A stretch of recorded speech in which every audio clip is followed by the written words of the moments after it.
bottle of them. Come on. Yeah, but anyway, those things work great to plug in your thing so you don't get the dust on there when messes up his contact.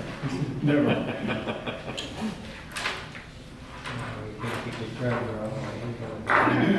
Yeah, well, my problem is that. What size hook is this? This is a number 2. It is the Umpqua XS506H. It's their heavy duty jig hook. Okay. So we're gonna start with that guy in the vise. Should be a piece of mono in your bag. When I first started tying this fly, this is one of my patterns I kind of made up. I didn't do the mono step, and I've noticed for durability purposes, it seems to really help the thing hold up. But first we're gonna start with just laying down a thread base like you normally would. Start behind, start behind that bend in your jig hook, and we're just gonna work back to about between the barb and the point. Don't have to go super crazy. We're just looking for a base here.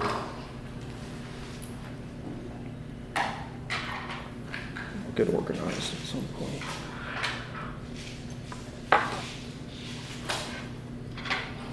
And a lot of the guys at the Gulf Coast Classic were talking about using like a mono dam for your lead eyes to keep them rolling. So as we work through this fly, we're actually going to be laying X-wraps of this EP kind of style fiber, and it helps them from rolling over the hook too. I just feel like it gives a flatter base. Are they all the same? No, I can't really see from back there. Yeah. Come sit in my lap. Well, I'm helping out Mike, so. Okay. When you get old, you gotta get glasses. So this is Glass already? This is just cheap 30-pound big game or something. It's just monofilament. But we're gonna wrap this down both sides of the hook, and we're gonna leave a little loop back here in the back. So ideally, it's gonna kind of act to keep our tail from fouling and to be sort of a post for our lead eyes to keep them rotating around the hook, if that makes sense. So I'm gonna start on the side that's closer to me just because it's easier, and I'll flip the vise so you can kind of see what I'm doing here.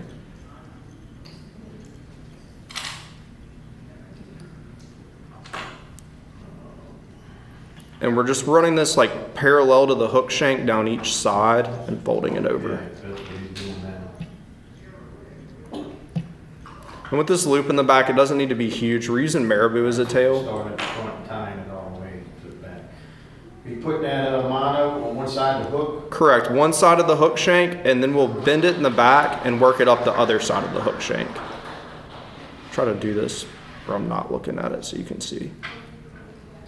And if it's easier to kind of go up it loosely and get it in place, you can go back and put some pressure on it afterwards. But essentially, we're just making a flat platform out of our hook shank. Makes it a little easier to tie some of these steps in. What's that?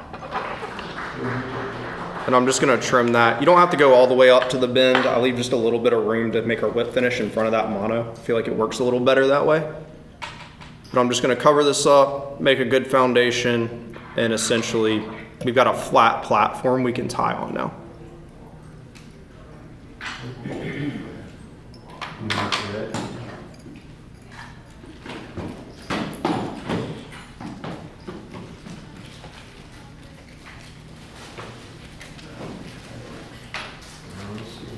And I didn't say anything about thread. I'm using 210. You could use 140 if you want. You're just going to be wrapping a little bit more.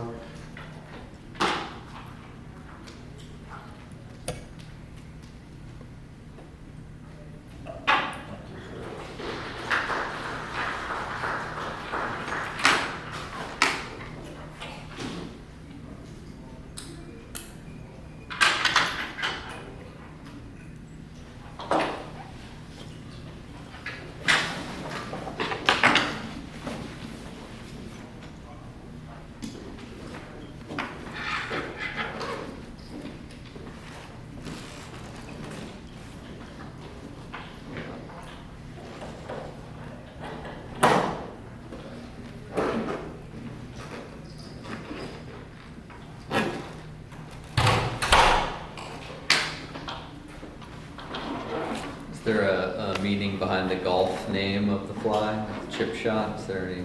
No, the head looks kind of like a wedge, Oh, and I just thought it was gotcha. cool. No, the first fish I caught on it, I was I was with my stepdad and a buddy who's a guide. And he was like, you see that fish right there? It's a chip shot, Randy, who's my stepdad. And he casted it to it and made it. And I was like, oh, now we named the fly. I just thought it was kind of funny. Okay, next material we're using is just marabou. This is fulling stuff.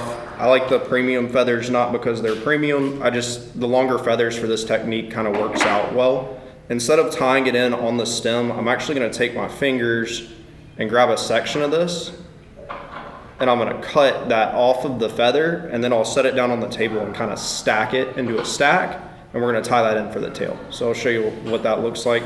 You can use tweezers to do this. Kind of use this technique a lot though, so I've gotten used to just using my fingers and cutting that section of marabou off the side. And then you can kind of take those ends that are on this side of your finger and just push them down, push the bottom up, and kind of form a stack. There's going to be marabou everywhere by the end of this. And for me, that one side on this feather was a little thin for what I'm kind of looking for the tail. I'm going to grab just a little bit more off the other side. Leave that stack here. Don't try this with a ceiling fan on. You will regret it. Can say I've learned that one the hard way.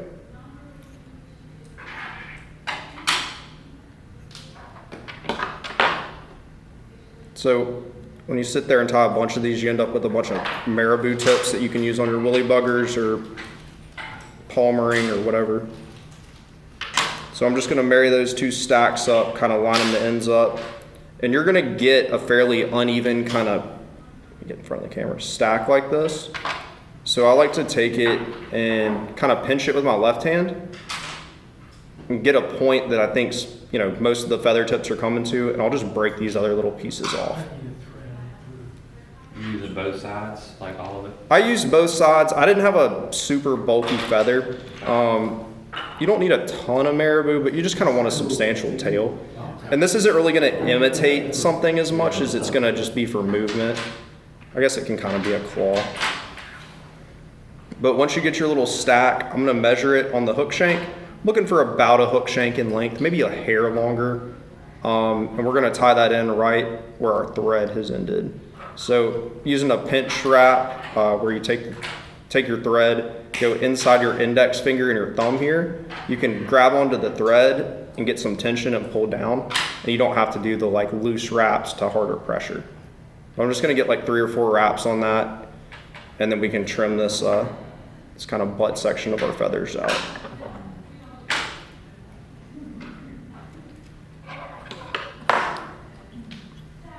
And then we'll just wrap over those buttons to clean it up a little bit.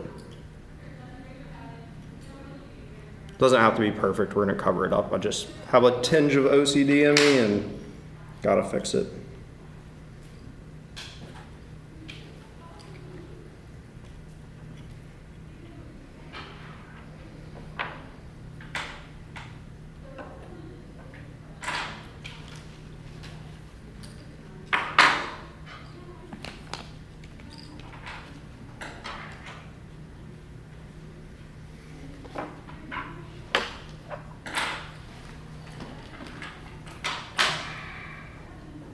And when I've tied these for personal use, I've taken multiple colors of marabou and stacked them in together and tried all kinds of different stuff. I don't think the fish care, but if you're trying to get artsy, there's a good step here where you can add some different colors or some flash or whatever speaks to you there.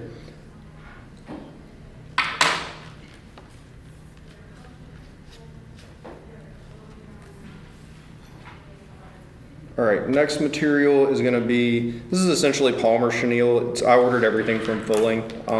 It's called Streamer Straggle.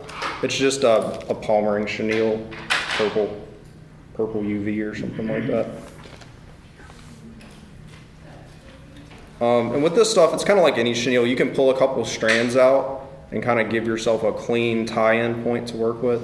I don't know why I keep pointing towards the screen of the camera, not the actual camera. But you can pull some of this stuff out, and we're gonna tie it in right at that point our feathers tied in, facing backwards, and this is gonna be something we palmer forward. So I'm just gonna cover this end up and make sure it's nice and secure.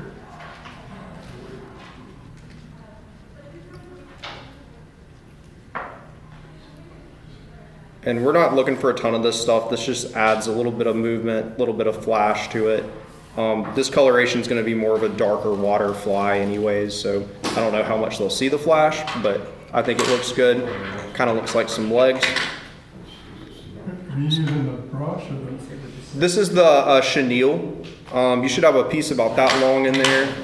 Yeah, yes sir. Is it a special kind of chenille? It's just like Palmer chenille. I ordered it from Fulling Mills, so it has a different name, but it's essentially Palmer chenille. And this is the jumbo one with Palmer chenille. I would use the long. And I'm just gonna preen these fibers back as I palmer around the hook. They've got a little more kink to them, I think, than Palmer chenille, but close enough. And I've used the hog fish chenille too. I like it as well. It's just kind of hard to get a hold of sometimes, especially the purple one. We're just gonna capture this the chenille. 2 wraps on top, fold it back and get 2 wraps in front of it. We can trim that out. How many wraps you going? I did 3. Sorry, I don't know if I mentioned that. Just 3 wraps. It's just to kind of add some character back there.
We caught up, or does anybody need a minute? Everybody good? Goodness gracious. Next, we're just going to use some rubber legs. I went ahead and cut these off into just sections of 2s. You can do 2 or 3. Normally do 2. These are Fulling's version of the hot tipped legs. You can use whatever you want. It's more about the action on these things. And so with these hot tipped legs, it is kind of, if you're a little OCD like me, they've got that transition of color. I try to put these on where I tie them in, it's the middle, so that you get the same amount of purple on either side. It never works out that way, but I try. The easier way I've found to get close though is if you take these and actually lay them across your bobbin where it's hanging down, you can slide them up and the tension of your bobbin will hold them in place. And so you can kind of pull them back or forward, get them to where they're about even, and then tie them in. So I'm gonna do 2 of the legs facing back, 2 facing forward on the hook shank. Tie in this section or get a tie-in point, and then we'll fold them over to the other side.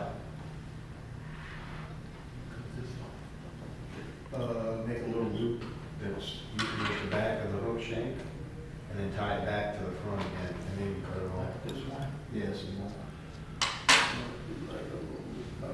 And you can go ahead and trim them if you want, or just leave them long for now. And when you get your legs tied in, we're actually gonna move up to the front at this point. Normally tying these in dozens, so I'll do 12 or 24 of them where I tie the tails and the eyes in, and then I'll go back and do the bodies. So I guess that's why I jump around the hook shank. And then this eye is actually a brass dumbbell eye. I've done them in lead, tungsten, and brass. I think it's sinking slower tends to work out pretty well. And the way we trim this, it's not super water It's not gonna absorb a ton of water, so I think you get a slower sink rate, which I kind of like in this fly. So you tied the legs right back against the chenille. Yeah, they're just tied off the Top back of of the that shank. tail. Yeah, well, I did them on the sides of the shank and folded them over. Yeah, I got However you tie in rubber legs, those Yeah, I gonna got work you. fine. But yeah, these are 4mm or 5/32 of an inch. A small lead eye is about the same weight. I just wanted to order everything from one place and make it easy. But yeah, we'll get up at the front, and I kind of use this measurement a lot. I'll actually take the eye itself and lay it on that 60-degree bend, and use that for my eye measurement. I'll go almost all the way back. So I don't know if you can kind of tell by that. I'm pretty close to where my thread, or pretty close to where that eye ends on the You have shank for You measurement. have the other eye all the way up. Yeah, okay. Well, it's gone forever now. I heard it one way on tape. There it is. There it is. I can't believe you actually. My bag saved it. Dude. Maybe that'll be the only fumble of the day. Well, they bounce and they're pretty durable, which is good. But yeah, that's kind of our measurement point. So we'll lay it parallel to the hook on top like that. And wherever the back end ends is kind of where we'll tie it in. I'm a little forward to that, but it's fine.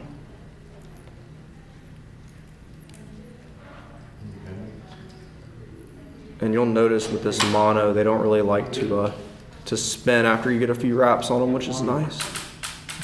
Remember, you can bridge in the back. Here's some more eyes bouncing. Yeah, I heard it. Marabou. I was really hoping it was the other one. If you lost your eyes, please come up here and get some more instead of hunting them. We can find them You're later. pretty close to that. Yeah. Is that Yeah, it kind of traveled up a little bit on me. So you don't want, you want it that far, or you want it about a meat eye back, or about a Size. That's fine. Honestly, I don't think it's the end of the world. As long as it's consistent, like when you're tying them. So mine just kind of slid forward a little bit. I'm not pressed about it though. We can make up for it with the brush. And then squished it all together. And then But yeah, they really don't want to turn much with that mono on there, which is kind of the point of it. If you're really concerned about it, you can put a dab of super glue. I'm gonna fish this one. I'm not gonna sell it, so it'll be fine. And then we'll travel, I guess, back to the back of our hook. Could have probably done that in a better order, but it's how I tie them at home. So why do you put the eyes in at this point then? You're gonna- We're gonna be stacking, so we're gonna tie in a brush next, and then we're gonna stack 3 EP fibers, and we're gonna palmer the brush through the EP fibers. that's not being did. We just need a barrier where to stop. This and cut. I probably should have tied them in first, if we're being honest though. So you really kind of just. But when I do them at home and I production tie them, so I'll tie this section and I'll put super glue here, tie the eyes in, put some super glue, do a couple more wraps, and then I'll let them sit and dry and work on the next one. So I just travel forward on the hook shank until I hit my whip finish, and then I'll go back and retie the middle one. As long as you get it all together and you get it in a thing like that, so. It's a different process when you're tying more than one. perfect. So make a tail with it. So it's a tail off the back. All right, next piece. This is the Leggy Voodoo brush. I think this is the longer of the two. It's just a Fulling Mills kind of saltwater, crabby, shrimpy brush. Got some rubber legs in it. It's not quite as heavy Stop and follow. when it's wet as the EP brushes, which I thoroughly enjoy. I tie with a lot of EP brushes, they just get heavy. I've got my end has a pretty long piece of wire. I don't know if I can get that to focus. Hold it like the same distance as your hook. Yeah, There we go. So I'm gonna just leave enough of this wire to where I can tie it in. It doesn't have to be a ton, maybe like 1/4 of an inch. Clip that off, and we're gonna tie this in facing backwards. You're just looking to get a couple good wraps on it.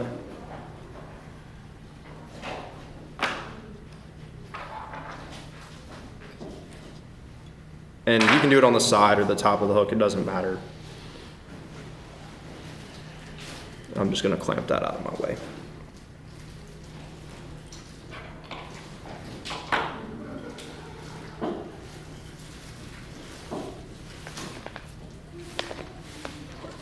Our next material is gonna be salty fiber from Fulling.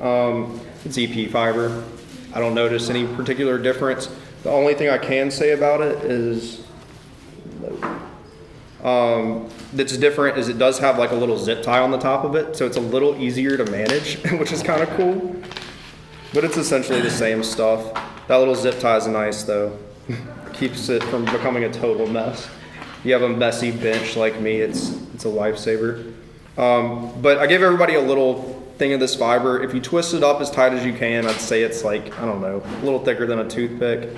You don't need a ton of it. We're just trying to add some contrast here. Yeah, that stuff throws on. But what I'm gonna do with this kind of piece that I gave you is I'm gonna take it and Like 3 times. I'm gonna cut it in half. And then you can cut both of them in half. I normally just leave the back piece for this longer. We'll take one of those 2 sections and cut it in half again. And like I said, when I'm production tying these, I'll sit here and cut a ton of these things and stick it on a piece of Velcro so I can just pick them up and run with them. So you're taking one of these and cutting it in half and leaving the other one? Yeah, you can cut them both in half if you want to. We're really only using 3 sections of this though. So if you're gonna tie another fly, like save it for later, or if you have your ceiling fan on, it might come in handy. And then if you've ever done like an EP style crab or like a quan head or anything, we're gonna use the same tie-in method here. So we're gonna do X wraps to secure this to the hook. So I'm gonna just take this little section here and I'm gonna twist it up and get it kind of tight. It just makes it easier to work with. And I'm gonna lay this across the hook shank, kind of pinch it in place with my finger and get 2 wraps on it. And we're pretty close to where that brush started. Like you're gonna wanna be, I don't know, where you can get maybe 2 wraps of that brush.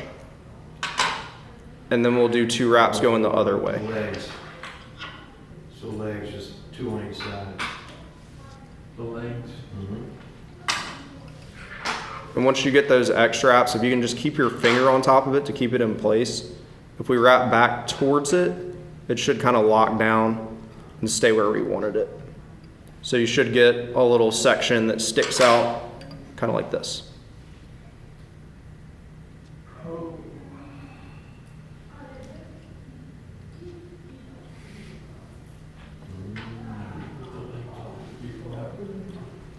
I just. You cut them. We need to break them when they want it. But I'm about halfway.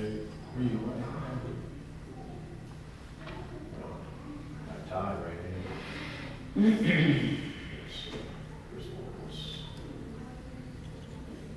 And when you get that one in place, we're going to move up, Then we can do like this and kind of. I don't know, about the distance you left from the back. Essentially, we're trying to put 3 of these stripes on here, right?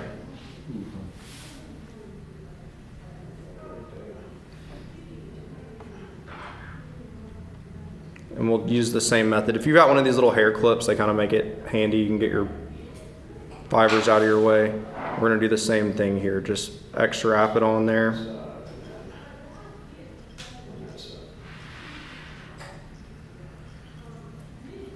And then the eyes can go on. Go ahead and tie this off. Yeah, that's fine. You can trim that out. And then I'll pull my clip off and add that section to it. And then we're gonna move forward just a little bit more, tie in one more section of this black and an X wrap. So it's almost like making an EP crab. You're just skipping where you would add that second color. You don't need to put that many half inches on there. Just saying, put one, it ain't going nowhere. You know? And then your eyes around. Yeah, watch out. The eyeballs. Yeah.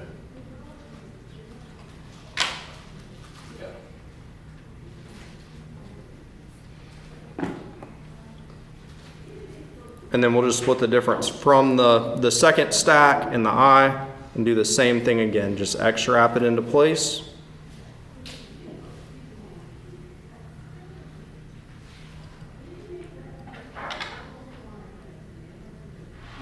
Do some locking wraps. I'm gonna end with my thread right behind my eyes and I'm gonna invert my hook at this point. And the easy way to deal with this as we move forward is gonna be, if you have one of those little clips, clip everything facing forward. If you don't, just pull it forward and we'll kind of palmer this brush in between and around as we move up.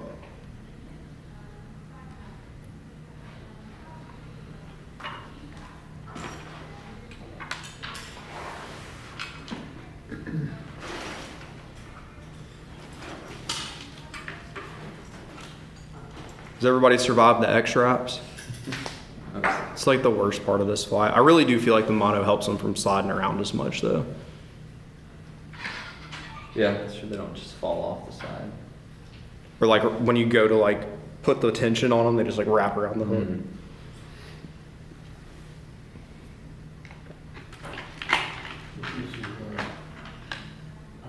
Fine over. Okay, I can put that on there if you need to. You just, Is everybody caught up at this point or do we need a little time? you're working harder than you need to for. So, let's.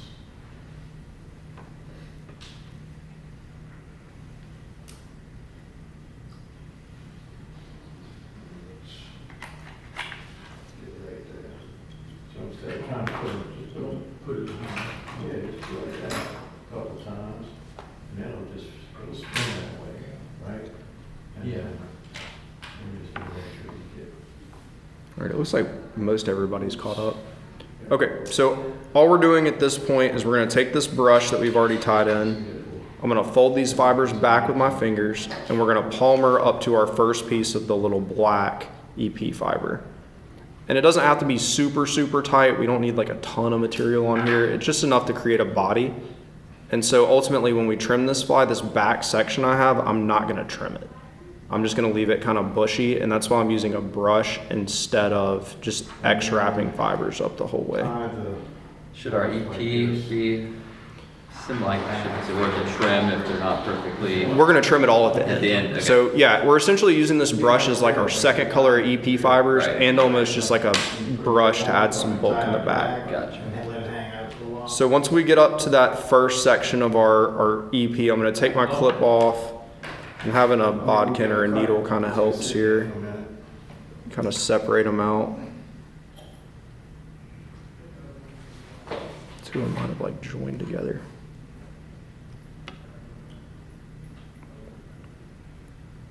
And I'll take that first section and I like to just pull it back with my thumb and my index finger against that brush, and we'll wrap forward around it.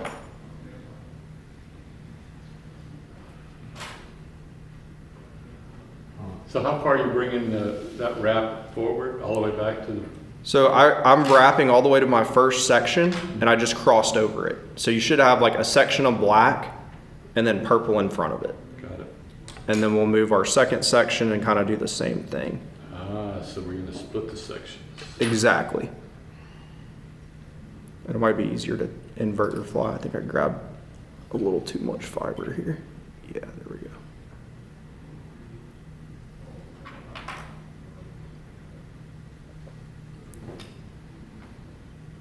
This is one of those steps where you wish you had an extra hand. There we go. Now go to the next section. Yep, and you're just gonna palmer through that one. Somehow you gotta believe you actually got to the next section. Yeah, right. Yeah, and like even if it's not perfect, it's not the end of the world because we're gonna trim this anyways. But you're just trying to create a tight body here and work through those sections as you go.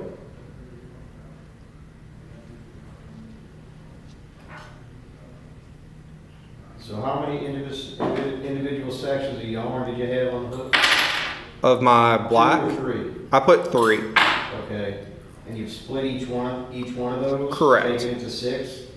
Well, there's one on each side of the hook shank, right? Right. So you have like 6 legs, they're not legs, but you have 6 little sections, all wrap up to the first one and then go like in front of them, if that makes sense. Do a couple wraps, go to the next section, do a couple wraps. You should have 3 sections of black. Right, but you're not splitting the No. batches, you're not splitting the batches. No, they just kind of clump together, so I was splitting them back into their initial Right, okay, 3 that's what I was sections. missing. I thought you were Yeah. splitting them on purpose to make extra sections. No. You're just trying to create 3 black stripes here. Alright, And we'll palmer up to our eyes, and then we're gonna capture that brush right behind the eyes. Couple wraps on top, couple in front, and then you can take your flush cutters and cut that wire. If you don't have flush cutters, please come use mine. Don't destroy your scissors. And from there, our tying portion is essentially done here. Just gonna cover up my thread, move in front of those eyes, and hit a quick whip finish.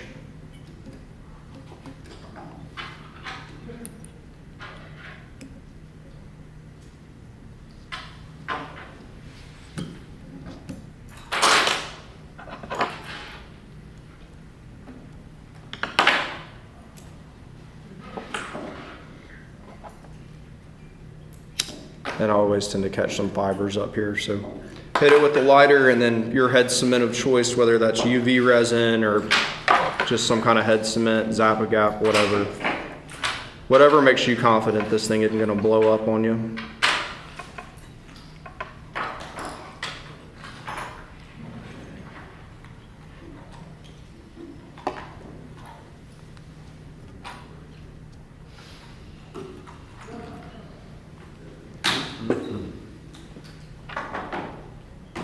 And then once you're all sealed up, we can start picking this brush out. Turn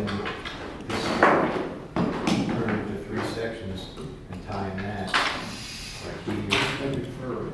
No, you're gonna put 1 section there, and you put a second section, and you put a second there, and this is gonna fall in between them. Okay. I think it's worth this side. Do I cut it? Yeah, you have to cut it. 3 sections. 3 sections, All right, and then essentially we got a black and purple cotton ball on here now, but we're gonna trim it up and make it a little better. And I know you're not gonna be able to see your sections great from the top yet, but as we trim this, it'll make a little more sense. So you just kind of picking it out, not brushing it? Yeah, you can brush it if you want to. There's rubber legs in there, and when I brush those, they tend to get a little crazy on me, so I'm just picking it up. What's that? Back to the rib. It is back to the shank. Yeah. Absolutely. Save your scissors. Even my bad scissors, I wouldn't use on this. Yeah, see how I got 2 sections? You said even your bad scissors? Yeah, I wouldn't use my bad scissors on this one. And I put a third Yeah, that brush wire is serious stuff. palmer through the gap. How do you get that? Just this stuff, sit it on top of the hook, wrap it over once, come over, wrap it around this time. Kind of the same way you put the eyes on it.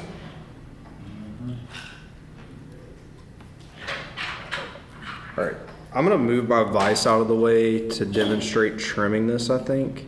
I guess we can cut our rubber legs first. I just normally go a little bit longer than the tail. Maybe leave a little of that purple on the end of there. Whatever looks good to you. I do go a little longer than the tail on this one though. Just for some movement there. And like I told you, my purple ends of course don't line up. They never do. And then I'm gonna move my vise out of the way so I can show how to trim this guy. So once you get it combed out, essentially what we're gonna do is start on the top first, and I'm gonna cut this material off pretty level to the hook shank. So we wanna leave the sides, right, but we're gonna remove the top and bottom material as much. So I'm gonna take this, let's see if I can do it on camera. And I'm just gonna trim it flush to the hook shank or flat. We should start to be able to see those stripes a little better. Do you pull it out any before you trim it, or you just kind of? I brushed it up and I just trimmed the top, and it not completely flush to the hook shank. You want to leave a little bit of material on there. We kind of wasted our brush. And I'm stopping my trimming, where this black stripe starts in the back, like the first one. So I want to leave a little bit of that brush kind of hanging off some of those rubber legs. And then we'll flip it over and do the same thing on the bottom. And since we tied that EP fiber in on the bottom, should have a little less material back here, and you should see that black a little bit more. So same deal, just kind of cut it flush, stop at your last stripe there. And then this part takes a little practice. So we've got a flat side, and then these edges, let's see if I can show this well. I'm gonna lay my scissors up against my eyes and kind of figure out an angle I think I can replicate on both sides. So, yeah, I'm not even in the shot. So like that, we're gonna cut back like that. And I like to cut it a little wider than I think I'm gonna need it to be, and then kind of trim it as I go. So I'll cut one of these sides.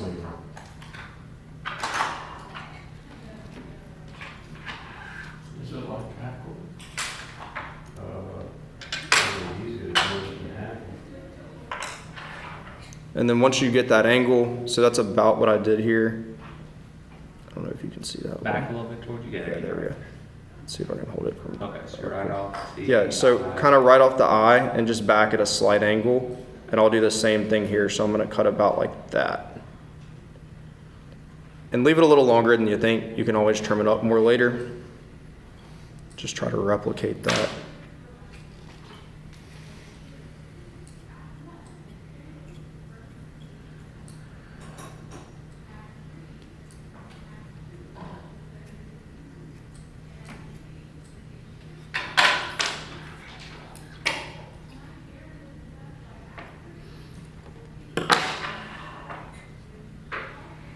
So yeah, you kind of end up with this striped kind of look to it. Got a little brush in the back. It's a cool little crab pattern.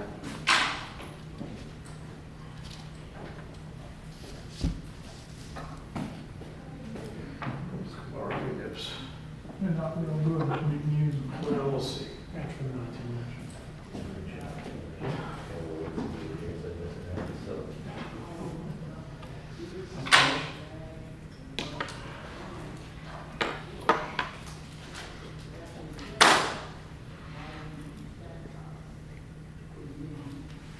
And I've seen guys use the same kind of technique of tying those X wraps in and then running a brush through it to get stripes on like sand fleas and different kind of flies where you want that Work on your grip. color change throughout the body.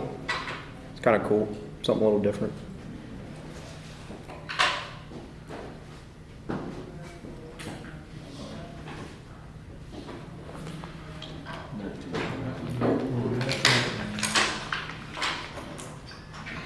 You gotta do this next. Rotate your vise just a bit. There you go. Kind of like an arrowhead. Yeah.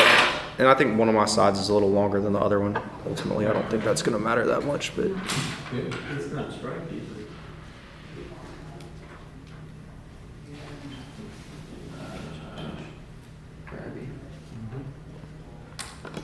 yeah. And when this thing goes down, it tends to sit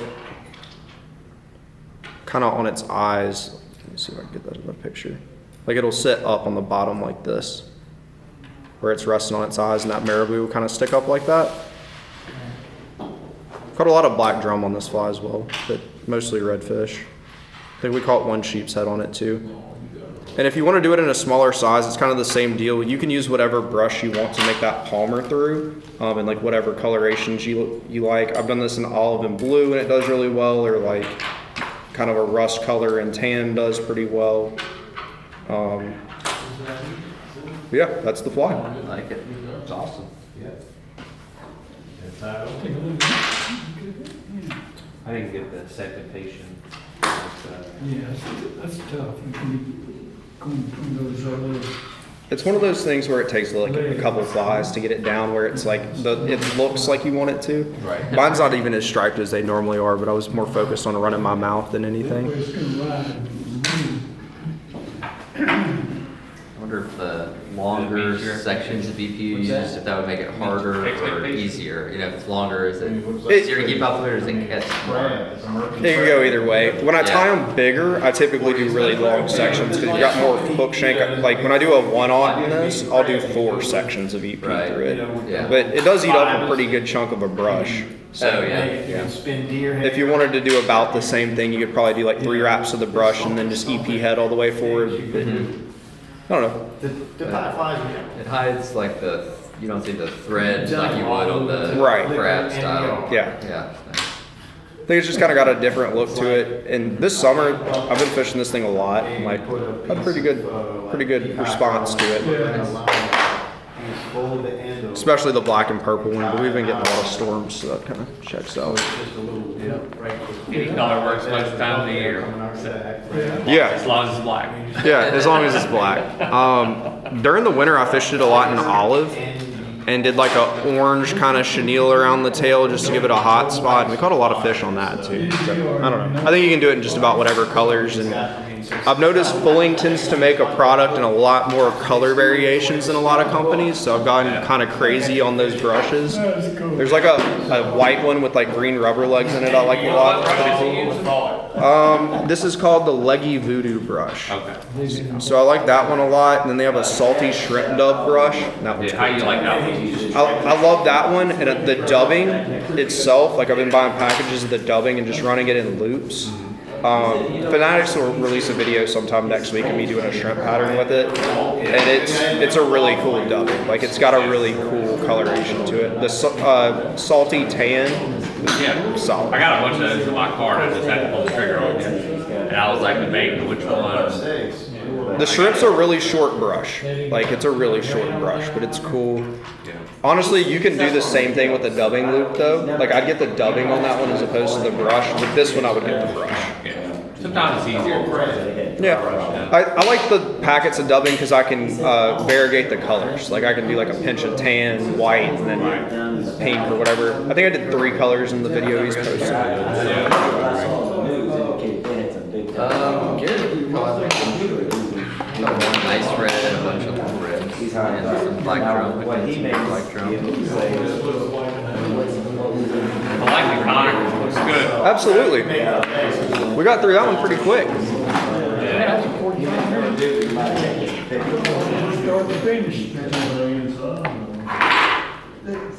I think no, the class before last that I taught was Flugen Zombie, and that a Flugen Zombie. Oh yeah, I watched that video. Yeah, dude, that was a long class. And you were tied in from home, right? No, I was there. Oh, you were? I Oh, drove okay. I up don't know why I thought you were like. No, I drove up there and did it because I was like, if I do this at home, I know my like Wi-Fi is gonna go out or something stupid like I thought that. that was tricky. Okay. Well, still, that's a long, yeah. But no, it was a long deal. It was fun though. Yes. But yeah, if you hate the technique, you can totally blame me. That was my brainchild trying to save time making EP style crabs, and it turns out you spend more time weaving Yeah, through right. there than anything. It has a different look. It's not like, I think it's worth it. No, I think it is too, and I've actually done that style head on like articulated streamer, and it does pretty cool stuff too. Like it looks kind of cool. Like a wedge head, but not out of deer hair. So kind of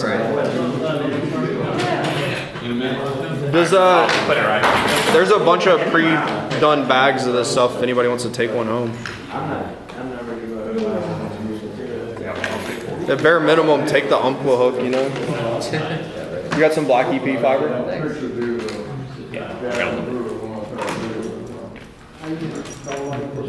Anybody else want one? Yeah. Since the dragon. Right. Nice to be good. I'm gonna go home and turn a fan on. Yeah, find marabou everywhere. The evidence. Yeah.